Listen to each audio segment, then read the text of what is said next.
नमस्कार साथियों, स्वागत है आप सभी का आपको अपने channel AR classes for army पर। तो आज की इस क्लास में हम 50 क्वेश्चंस करने जा रहे हैं जो कि बिल्कुल एकदम लेटेस्ट पैटर्न पर होंगे। तो आप कमेंट बॉक्स में ज़रूर करके बताना कि आपके 50 में से कितने स्कोर बनते हैं। तो देखिए, पहला क्वेश्चन हमें दे रखा है, यूनाइटेड नेशंस की स्थापना, संयुक्त राज्य संघ है जो, उसकी स्थापना किस वर्ष में की गई? 1940, 1945, 1950 या 1956। तो यूएनओ की जो स्थापना की गई थी वो 1945 में की गई थी। और कब की गई थी? 24 अक्टूबर 1945 को। तो इसमें कई बार पूछा जाता है संयुक्त राज्य संघ दिवस कब मनाया जाता है? तो 24 अक्टूबर को, यूएन दिवस। नेक्स्ट क्वेश्चन देखिए, भारत के संविधान की किस अनुसूची में केंद्र, राज्य और समवर्ती जिम्मेदारी की सूची को परिभाषित किया गया है? तो छठी अनुसूची है या 7वीं है या 8वीं है, 9वीं है? तो इसमें 7वीं अनुसूची किसका करेक्ट आंसर होगा। नेक्स्ट क्वेश्चन देखिए, इनमें से कौन सा अंग्रेज पहले लेखक था जिसने ज्ञानपीठ पुरस्कार प्राप्त किया? तो इसका जो करेक्ट आंसर है वो इसमें दे भी रखा है, अमिताभ घोष। ऑप्शन सी इसका करेक्ट आंसर है। इसी तरीक़ा के आपको क्वेश्चन देखने को मिलेंगे जो हार्ड जीके के टाइप के क्वेश्चंस है। नेक्स्ट क्वेश्चन देखिए, प्रियदर्शनी झील खालिस्तान में स्थित है। तो प्रियदर्शनी झील है जो, ये कहाँ पर है? केरल में है, अंडमान निकोबार द्वीप में है, लद्दाख में है, अंटार्कटिका में है। तो प्रियदर्शनी झील है जो, ये अंटार्कटिका में स्थित है। ऑप्शन डी इसका करेक्ट आंसर होगा। नेक्स्ट क्वेश्चन देखिए, सतत विकास लक्ष्य SDG, कई बार SDG की फुल फॉर्म पूछ लेता है। तो SDG की फुल फॉर्म है सस्टेनेबल डेवलपमेंट गोल। तो इसमें जो टोटल 17 गोल्स होते हैं, उन 17 गोल्स में जो सबसे पहला गोल है वो आपको पूछा हुआ है। तो पहला गोल क्या होगा इसमें? गरीबी का उन्मूलन। नेक्स्ट क्वेश्चन देखिए, सलारगंज म्यूजियम है जो, ये कहाँ पर स्थित है? तो सलारगंज संग्रहालय हैदराबाद में स्थित है। नेक्स्ट क्वेश्चन देखिए, भारत में किस वर्ष पहले, जो ये हिंदी में थोड़ा गलत है यहाँ पर, कॉमनवेल्थ खेल है जो करवाए गए? तो भारत ने किस वर्ष पहले हम कॉमनवेल्थ खेलों का मेजबानी करी थी? 2010 के दिल्ली जो खेल हुए थे कॉमनवेल्थ राष्ट्रमंडल खेल, उनमें।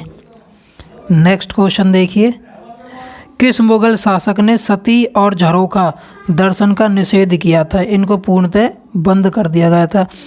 हुमायूं ने, अकबर ने, जहांगीर ने, औरंगजेब ने? तो औरंगजेब इसका करेक्ट आंसर होगा। ऑप्शन डी, औरंगजेब ने सती और झरोखा दर्शन का था, इन पर पूरा तरीके से बैन लगा दिया था।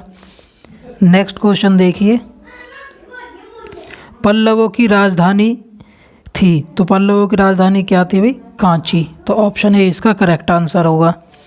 केंद्रीय मृदा एवं जल संरक्षण अनुसंधान, central soil and water conservation research centre है जो, ये कहाँ पर स्थित है?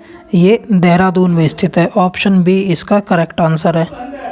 नेक्स्ट क्वेश्चन देखिए, गोविंद बल्लभ पंत सागर नामक कृत्रिम झील कहाँ पर स्थित है? तो इसका करेक्ट आंसर इसमें दे रखा है सी, रिहंद बांध पर। तो रिहंद बांध परियोजना है, इस पर कृत्रिम झील ये स्थित है। और ये भारत की पहली कृत्रिम झील है, कौन सी? गोविंद बल्लभ पंत सागर। नेक्स्ट क्वेश्चन देखिए, who is the author of book stannic versus नामक पुस्तक के जो लेखक है वो कौन है? तो इसका ऑप्शन डी सही हो जाएगा, सलमान रुश्दी। नेक्स्ट क्वेश्चन देखिए, कौन सा एक स्थायी निकाय है? तो जो परमानेंट बॉडी है वो कौन सी है इसमें? राज्यसभा। कौन सी है भाई? राज्यसभा। राज्यसभा को कभी भी भंग नहीं किया जाता है, जबकि विधानसभा और लोकसभा को, जैसे ही यहाँ पर लोकसभा का मुखिया प्रधानमंत्री होता है, तो प्रधानमंत्री का जैसी ही टर्म खत्म होती है तो ये भी पूरी तरीके से विघटित हो जाती है। ऐसी विधानसभा में मुख्यमंत्री होता है, तो जैसे मुख्यमंत्री का कार्यकाल समाप्त होगा तो विधानसभा भी भंग हो जाती है, लेकिन राज्यसभा कभी भी भंग नहीं होती। और राज्यसभा के सदस्यों का जो कार्यकाल है वो कितना होता है? 6 वर्ष के लिए होता है।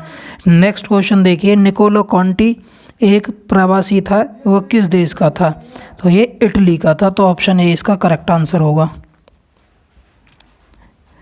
हवाई जहाज में उपयोग में लाया जाने वाला ब्लैक बॉक्स का रंग कैसा होता है? तो ब्लैक बॉक्स जो होता है हवाई जहाज का, इसमें पूरी डिटेल रिकॉर्ड की जाती है। तो इसका का जो कलर है वो नारंगी होता है, ऑप्शन सी। नेक्स्ट क्वेश्चन देखिए, 1921 में हड़प्पा की खोज किसने करी थी? दयाराम साहनी ने, आर डी बैनर्जी ने, रोमिला थापड़ ने, या इनमें से कोई नहीं? तो दयाराम साहनी ने 1921 में हड़प्पा की खोज करी थी, दयाराम साहनी ने। नेक्स्ट क्वेश्चन देखिए,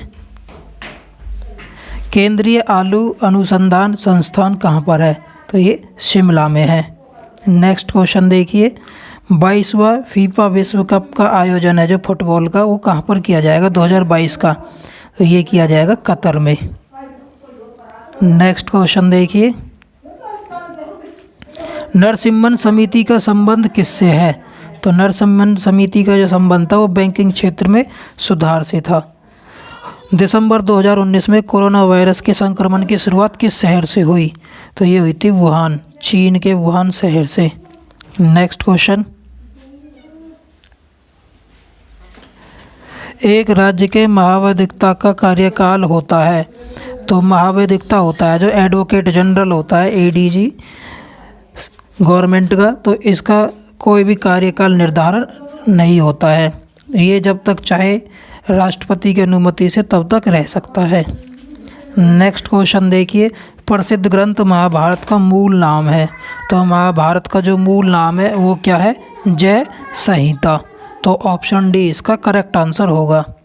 नेक्स्ट क्वेश्चन देखिए, इनमें से किसका नेतृत्व महात्मा गांधी ने नहीं किया था? तो भारत छोड़ो आंदोलन भी महात्मा गांधी ने चलाया था, सविनय अवज्ञा आंदोलन भी महात्मा गांधी ने चलाया था, और खेड़ा आंदोलन भी महात्मा गांधी ने चलाया था। लेकिन जो बारदौली सत्याग्रह है ये सरदार वल्लभ भाई पटेल द्वारा चलाया गया था। तो ये आपको ध्यान रखना है। तो ऑप्शन डी इसका करेक्ट आंसर हो जाएगा, क्योंकि इसने पूछा है नहीं किया था तो बारदौली सत्याग्रह का। नेक्स्ट क्वेश्चन देखिए, मुगल प्रशासन में मुहत्सिब क्या था? तो मुहत्सिब क्या था? यहाँ पर एक फॉरेन डिपार्टमेंट ऑफिसर था, विदेश विभाग का अधिकारी। ऑप्शन बी इसका सही आंसर होगा। नेक्स्ट क्वेश्चन देखिए, भारत में कितने मुख्य उद्योग है? तो भारत में जो मुख्य उद्योग है वो कितने हैं? 8। ऑप्शन बी इसका करेक्ट आंसर है। विच डे वर्ल्ड राइनो दिवस? तो ये पूछ रहा है राइनो दिवस है जो, ये कब मनाया जाता है? तो इसका जो करेक्ट आंसर होगा वो होगा 22 सितंबर। ऑप्शन डी, विश्व राइनो दिवस कब मनाया जाता है? 22 सितंबर को मनाया जाता है। नेक्स्ट क्वेश्चन देखिए, 1942 में भारत छोड़ो आंदोलन शुरू करने का मुख्य कारण क्या था? तो 1942 में जो भारत छोड़ो आंदोलन शुरू किया गया था महात्मा गांधी द्वारा, उसका मुख्य कारण था क्रिप्स मिशन की विफलता। क्रिप्स मिशन की विफलता। नेक्स्ट क्वेश्चन देखिए, who was the first field marshal of India? Bharat के पहले फील्ड मार्शल कौन थे? तो ये हमारे एसएफजे मानेकशॉ थे। ये क्वेश्चन आर्मी में कई बार आ चुका है। नेक्स्ट क्वेश्चन देखिए, एरिट्रिया जो 1993 में संयुक्त राष्ट्र अमेरिका संघ का 182वां सदस्य बना, तो ये किस महाद्वीप में है? तो ये अफ्रीका महाद्वीप में। तो ऑप्शन बी इसका करेक्ट हो जाएगा। गर्म पानी अभ्यारण्य है जो ये कहाँ पर है? तो गर्म पानी अभ्यारण्य दीपू असम में है। ठीक है, अगर डायरेक्ट स्टेट का नाम पूछता है तो असम हम इसमें लिख देंगे। ठीक है, नेक्स्ट क्वेश्चन देखिए, इनमें से कौन सा राष्ट्रीय उद्यान यूनेस्को की विश्व धरोहर सूची स्थल में बद्ध नहीं है? तो काजीरंगा भी एक यूनेस्को का विश्व विरासत स्थल है, केवलादेव अभ्यारण्य भी और सुंदरबन भी। लेकिन जो कान्हा नेशनल पार्क है मध्य प्रदेश में स्थित है, ये यूनेस्को का एक भाग नहीं है। 1916 में हुए भारतीय राष्ट्रीय कांग्रेस के लखनऊ अधिवेशन की अध्यक्षता किसके द्वारा की गई? रास बिहारी घोष, अंबिका चरण मजूमदार, भूपेंद्र नाथ बोस, या इनमें से कोई नहीं? तो 1916 में जो भारतीय राष्ट्रीय कांग्रेस द्वारा लखनऊ का अधिवेशन हुआ था, इसकी जो अध्यक्षता किसने करी थी? अंबिका मजूमदार ने। ऑप्शन बी इसका करेक्ट आंसर होगा। नेक्स्ट क्वेश्चन देखिए, एलिफेंट जलप्रपात किस राज्य में है? तो एलिफेंट जलप्रपात है जो ये मेघालय में है। ऑप्शन डी इसका करेक्ट आंसर है। नेक्स्ट क्वेश्चन देखिए, मृदा जल तनाव को मापने के लिए किस उपकरण का प्रयोग किया जाता है? तो इसके लिए टेंशियोमीटर का प्रयोग किया जाता है कि जो मृदा का जो तनाव है, कठोरता है, वो कितनी होती है। नेक्स्ट क्वेश्चन देखिए, where did Dudhsagar waterfall situated, मतलब जो है भारत में जो दूधसागर जलप्रपात है ये कहाँ पर है? तो इसमें ऑप्शंस देखो, इंग्लिश में दे रखे, मैं हिंदी में बता देता हूँ। गोवा और कर्नाटक की सीमा पर स्थित है, या कर्नाटक में है, या गुजरात में है, या राजस्थान में है। तो ऑप्शन ए इसका करेक्ट आंसर होगा। यह गोवा और कर्नाटक की सीमा पर स्थित है। नेक्स्ट क्वेश्चन देखिए, बौद्ध परंपराओं के अनुसार बुद्ध के सारथी कौन थे? चन्ना, कांथाका, देवदत्त या चुंडाहीड़े? तो ऑप्शन ए इसका करेक्ट आंसर होगा। चन्ना थे जो बुद्ध के सारथी थे। नेक्स्ट क्वेश्चन देखिए, इनमें से संविधान सभा के संघ संविधान समिति, यूनियन कॉन्स्टिट्यूशन कमेटी थी जो संघ संविधान समिति, इसके अध्यक्ष कौन थे? B R Ambedkar, J B Kripalani, Jawaharlal Nehru या अलादी कृष्णा स्वामी अय्यर? तो option A B R Ambedkar इसका करेक्ट आंसर होगा। नेक्स्ट क्वेश्चन देखिए, भारत में पंचायती राज का आरंभ कब हुआ? तो भारत में पंचायती राज का शुभारंभ जो ये 2 अक्टूबर 1959 को हुआ था। और भारत में जो पंचायती राज दिवस है वो कब मनाया जाता है? 24 अप्रैल को मनाया जाता है। नेक्स्ट क्वेश्चन देखिए,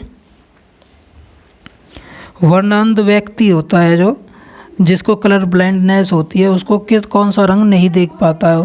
तो लाल हरा, लाल पीला, हरा पीला या ये सभी? तो लाल और हरा रंग जो होता है उसको देखने में उसको कठिनाई होती है। नेक्स्ट क्वेश्चन देखिए, रैयतवाड़ी भूमि लगान व्यवस्था में भूमि पर किसका अधिकार था? कृषक के पास, या ज़मींदार के पास, या जनता के पास, या इनमें से किसी के भी पास नहीं? तो रैयतवाड़ी भूमि लगान व्यवस्था में जो भूमि पर अधिकार होता था वो कृषक के पास होता था, कृषक के पास होता था। नेक्स्ट क्वेश्चन देखिए, भारतीय संविधान की प्रस्तावना में पंथ निरपेक्ष शब्द है जो एक जोड़ा गया, तो ये जोड़ा गया था 42वें संशोधन द्वारा। 42वां जो संशोधन था वो कब हुआ? 1976 में। और जो 44वां संशोधन हुआ था वो कब हुआ था? 1978 में। इनको आप ऐसे भी याद रख सकते हो, 4 और 2 6, तो लास्ट में 6 आएगा, 4 और 4 8, तो लास्ट में 8 आएगा। और जितनी भी ये प्रस्तावना में जो शब्द जोड़े गए थे, पंथ निरपेक्ष, धर्मनिरपेक्षता, ये शब्द थे जो ये कहाँ से लिए गए हैं? फ्रांस के संविधान से लिए गए थे। नेक्स्ट क्वेश्चन देखिए, लक्षद्वीप की राजधानी है, तो लक्षद्वीप की जो राजधानी है वो क्या है? कावारती। नेक्स्ट क्वेश्चन देखिए,